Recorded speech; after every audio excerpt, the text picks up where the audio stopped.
Good morning to all of you. Welcome to SS classes. आज की हमारी class है बेटा इंग्लिश। इसमें हम लोग आज पढ़ेंगे हैज़ एंड हैव। ठीक है, देखिए हैज़ हैव क्या होता है। हैज़ हैव का मतलब होता है प्रेजेंट। प्रेजेंट में किसी के पास कुछ होना। ठीक है, यानी कि वर्तमान समय में आपके पास कोई चीज़ उपस्थित यानी कि कोई चीज़ है, उसके लिए हम हैज़ या हैव का यूज़ करते हैं। ठीक है, जैसे देखिए बेटा लिखते हैं हैज़ हैव का यूज़ हम कहाँ करते हैं। देखिए हैज़ या हैव, ठीक है, इसका यूज़ हम कहाँ करेंगे। देखिए प्रेजेंट में किसी के पास कुछ होना, तो लिखिए प्रेजेंट। प्रेजेंट में किसी के पास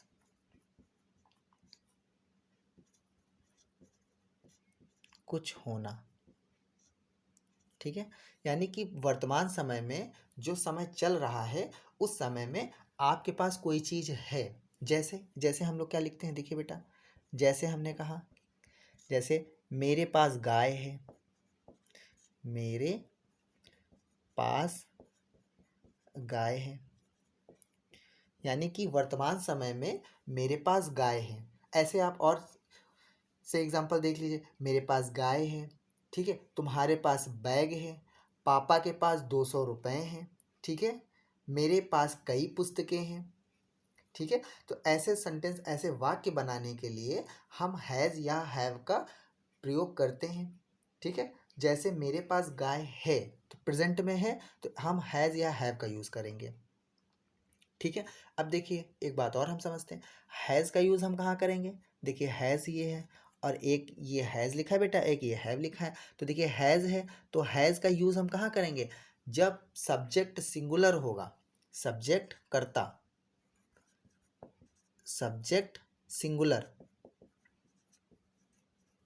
अगर सब्जेक्ट सिंगुलर है तो हैज़ का यूज़ करेंगे, या फिर he she it. He she it और सब्जेक्ट सिंगुलर, सिंगुलर सब्जेक्ट के साथ, सिंगुलर सब्जेक्ट के साथ हम हैज़ का यूज़ करेंगे। वही क्या करते हैं बेटा, हैव। देखो हैव, ठीक है, हैव क्या करते हैं, सब्जेक्ट अगर प्लूरल है यानी कि प्लूरल सब्जेक्ट, प्लूरल सब्जेक्ट यानी कि प्लूरल के साथ हम जो है किसका यूज़ करते हैं, हैव का यूज़ करते हैं। प्लूरल मीन्स क्या होता है, जैसे प्लूरल सब्जेक्ट कैसे हो गए, जैसे कि किसी का नाम, जैसे राहुल एंड श्याम, दो लोग हो गए। ठीक है, तो उस स्थान पे हम हैव का यूज़ कर लेंगे। ठीक से, एक से ज़्यादा व्यक्ति हैं। और हैव का यूज़ हम कहाँ करेंगे, देखिए बेटा, आई वी यू दे। ठीक है, आई वी यू दे के साथ हम हैव का यूज़ करेंगे। ही शी इट के साथ हम हैज़ का यूज़ करेंगे। अगर सब्जेक्ट सिंगुलर है तो हम हैज़ का यूज़ करेंगे, सब्जेक्ट प्लूरल है तो हम हैव का यूज़ करेंगे। ठीक है बेटा, आई मतलब मैं, वी मतलब हम, यू मतलब तुम, दे मतलब वे। ठीक है, तो अब चलिए इसको बनाने के कुछ रूल नियम होते हैं, तो उसको हम चेक कर लेते हैं कि कैसे हमें सेंटेंस को फॉर्म करना है। और बेटा याद रखिए, किसी भी वाक्य का 6 तरह से हम सेंटेंस को बना सकते हैं। जैसे देखिए, पहले इसी को देख लीजिए आप, मेरे पास गाय है, ये हो गया पहला वाक्य। ठीक है, दूसरा वाक्य क्या होगा बेटा, मेरे पास गाय नहीं है, दो वाक्य हो गया। ठीक है, तीसरा वाक्य क्या होगा, क्या मेरे पास गाय है, तीसरा हो गया। चौथा वाक्य क्या बनेगा बेटा, क्या मेरे पास गाय नहीं है, ये चौथा हो गया। पांचवा, मेरे पास गाय कहाँ है और मेरे पास गाय क्यों नहीं है। ठीक है, तो ये 5-6 तरह से हम सेंटेंस को, कोई भी सेंटेंस होगा उसको हम 6 तरह से फॉर्म कर सकते हैं। ठीक है बेटा, तो चलो हैज़ हैव का बनाने का नियम देख लेते हैं हम लोग कि ऐसे सेंटेंस को हम इंग्लिश में ट्रांसलेट कैसे करेंगे। ठीक है, चलिए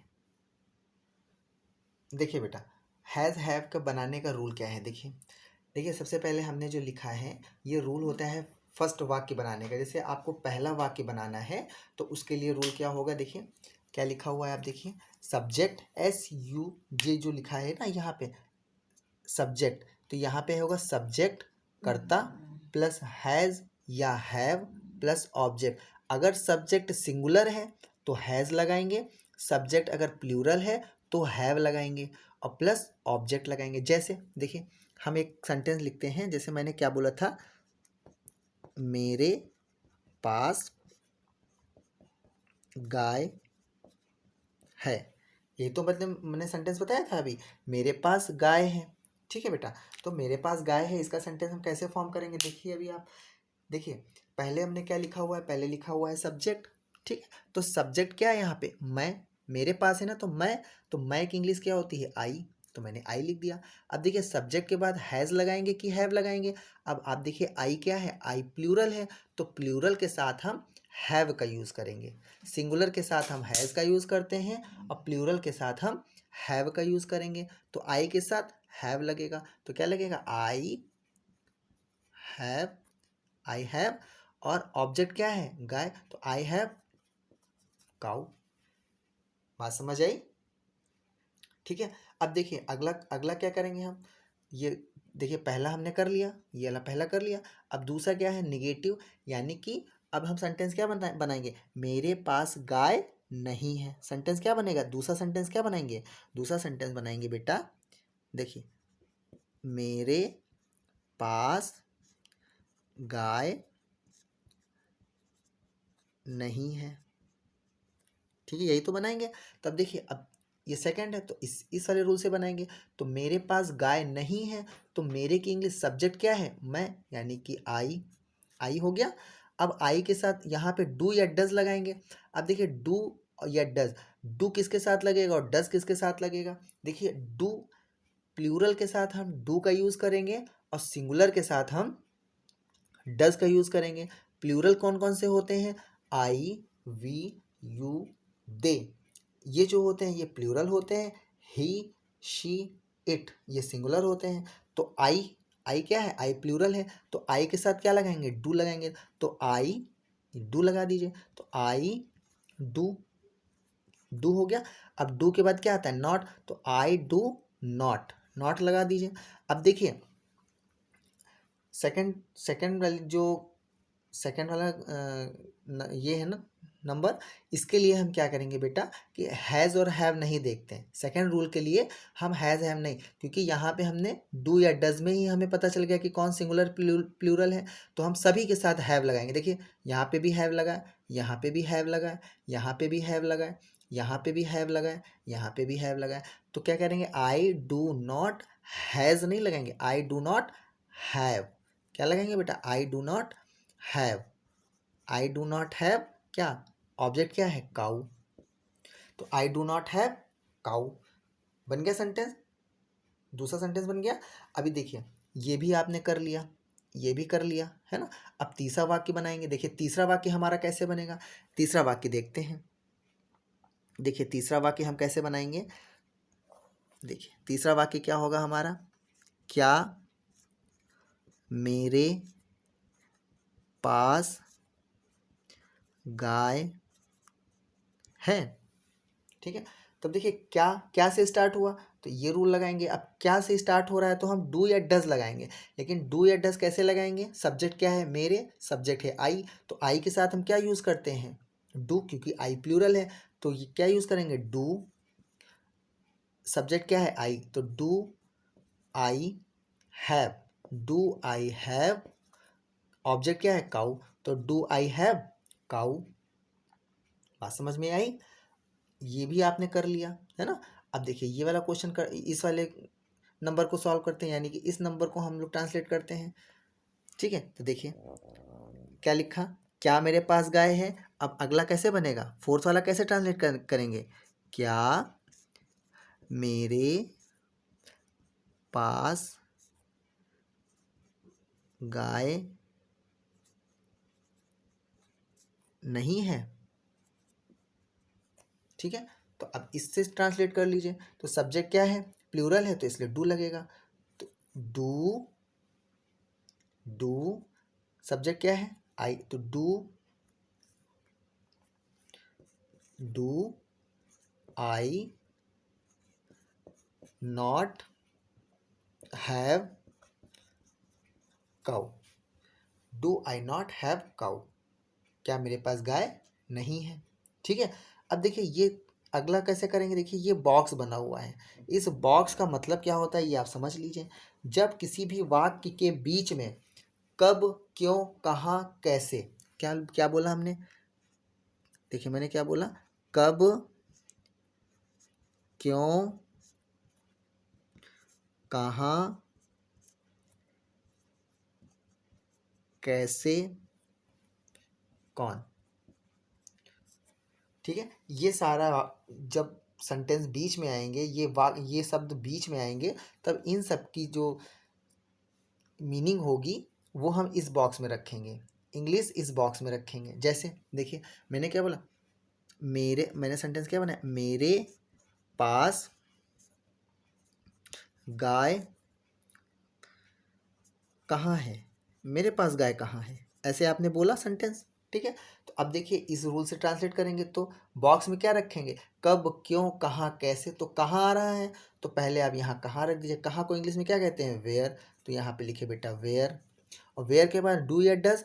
अब सब्जेक्ट क्या है, प्लूरल है, मेरे यानी कि आई, तो वेयर आई, वेयर, तो आई के साथ क्या लगता है, डू, तो वेयर डू, सब्जेक्ट क्या है आई, तो where do I have, where do I have cow. बात समझ में आई। ठीक है, अभी देखिए क्वेश्चन, ये अगला सेंटेंस करते हैं, यानी कि अगला वाक्य क्या है, सिक्स्थ वाक्य कैसे करते हैं, देखिए मैंने बोला मेरे मेरे पास गाय क्यों नहीं है, ये लिख दिया। ठीक है, तो क्यों, देखिए क्यों बीच में आ रहा है, या सेंटेंस के बीच में ही तो क्यों आ रहा है, तो इस बॉक्स में इस क्यों की इंग्लिश लिख दीजिए। तो इसकी इंग्लिश क्या होती है, वाई, तो यहाँ लिखिए वाई। वाई के बाद क्या है, डू या डज, तो सब्जेक्ट क्या है आई, यानी कि प्लूरल है तो डू, तो वेयर डू आई, आई के बाद क्या है, वेयर डू, सब्जेक्ट क्या है आई के बाद क्या है not, why do I not, not के बाद क्या है हैव, ऑब्जेक्ट क्या है काउ। ठीक, तो where do I not have cow. ठीक है, where do I not have cow, मेरे पास गाय क्यों नहीं है। ठीक है, बात समझ में आई। चलिए और हम लोग सेंटेंस को फॉर्म करेंगे तो भी आपको और अच्छे से समझ में आएगा। ठीक है, चलिए करते हैं।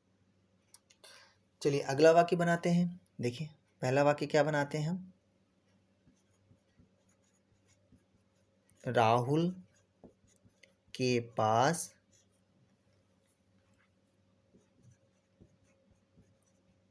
किताब है, यही तो होगा। ठीक है, तो देखिए राहुल के पास किताब है, तो सब्जेक्ट क्या हो गया राहुल, तो क्या लिखेंगे बेटा राहुल, राहुल है, और राहुल सब्जेक्ट सिंगुलर है, तो सिंगुलर के साथ हम क्या लगाते हैं, हैज़ का प्रयोग करते हैं, तो Rahul has, Rahul has, object क्या है बुक, तो राहुल हैज़ बुक। बात समझ में आई। दूसरा वाक्य क्या बनाएंगे, देखिए राहुल के पास किताब नहीं है, दूसरा वाक्य यही बनेगा। तो क्या लिखेंगे, राहुल, सब्जेक्ट क्या है राहुल, तो राहुल लिख दिया आपने, है ना। तो राहुल, अब किताब नहीं है तो राहुल के सब्जेक्ट के साथ क्या लगेगा, डू या डज, तो राहुल, राहुल क्या है सिंगुलर है, तो राहुल डज, तो राहुल डज नॉट, और सभी के साथ क्या लगेगा हैव लगेगा, तो Rahul does not have, object क्या है बुक, तो Rahul does not have book. बात समझ में आई। अगला देखिए, अगला वाक्य कैसे बनता है, तीसरा वाक्य क्या बनता है, क्या राहुल के पास किताब है। ठीक है बेटा, तो क्या राहुल के पास किताब है, तो हम क्या बनाएंगे, देखिए जब वाक्य क्या से स्टार्ट होगा तो हम ये जो हेल्पिंग वर्ब है उसको कैसे रखेंगे, आगे रखेंगे। तो क्या लिखेंगे बेटा, राहुल सिंगुलर है तो क्या लिखेंगे, does does Rahul, does Rahul, और क्या लगाएंगे, हैव, क्योंकि सब्जेक्ट सिंगुलर हो या प्लूरल हो, डज के साथ में हम हैव का ही यूज करेंगे। ठीक है, तो डज राहुल हैव बुक, क्या राहुल के पास किताब है। ठीक है, अब देखिए अगला, अगला कैसे करते हैं, क्या राहुल के पास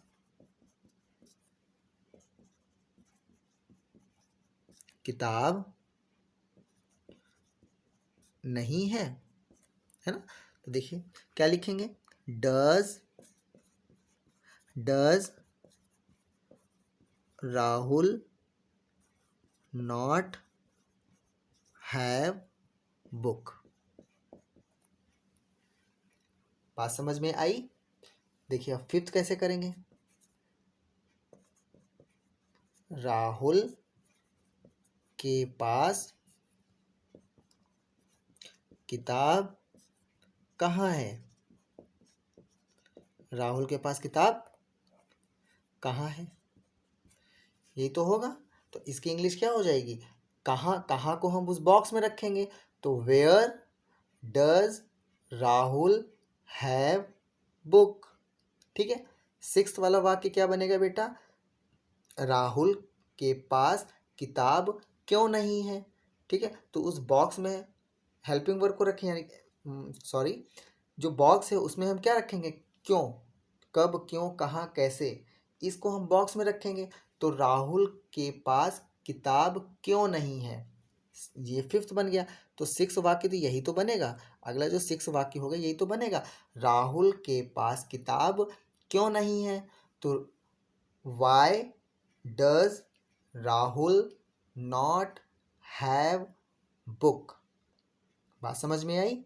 चलिए कुछ सेंटेंस हम आपको देते हैं, आप उन सेंटेंस को सिक्स सिक्स बनाइएगा। ठीक है, हिंदी में बनाइएगा और उसकी इंग्लिश भी बनाइएगा। ठीक है, चलिए लिखते हैं कुछ वाक्य। चलिए बेटा कुछ कुछ सेंटेंस हम बोलते हैं। ठीक है, उस एक सेंटेंस को आपको सिक्स टाइम बनाना है, ऐसा नहीं है एक सेंटेंस को आपने बनाया फिर उससे प्रैक्टिस नहीं हो पाएगी आपकी।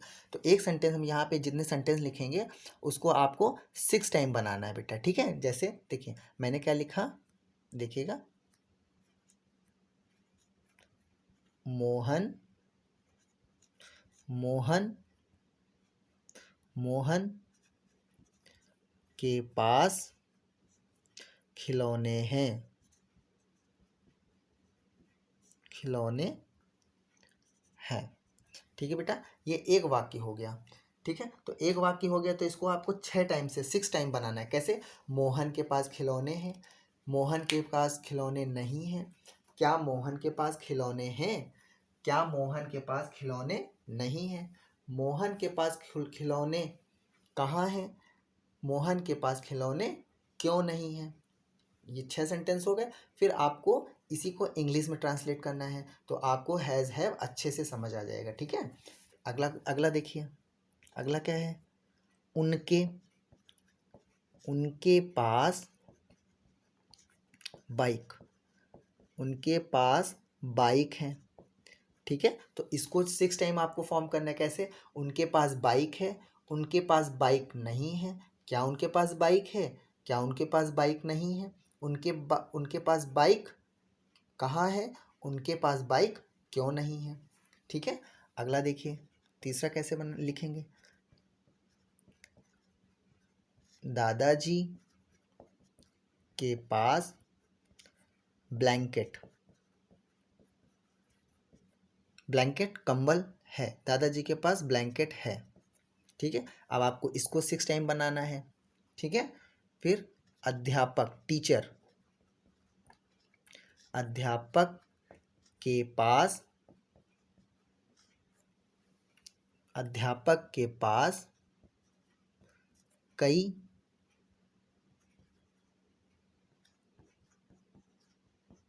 किताबें हैं। ठीक है, फिफ्थ देखिए, तुम्हारे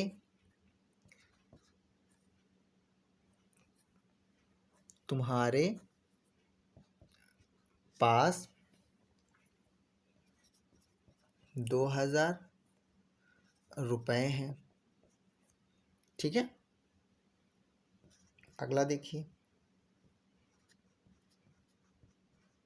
मम्मी के पास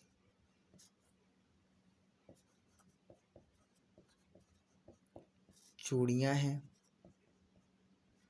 ठीक है, बैंगल्स, चूड़ियों को इंग्लिश में कहते हैं बैंगल्स। ठीक है, अगला देखिए, मेरे पास तुम्हारी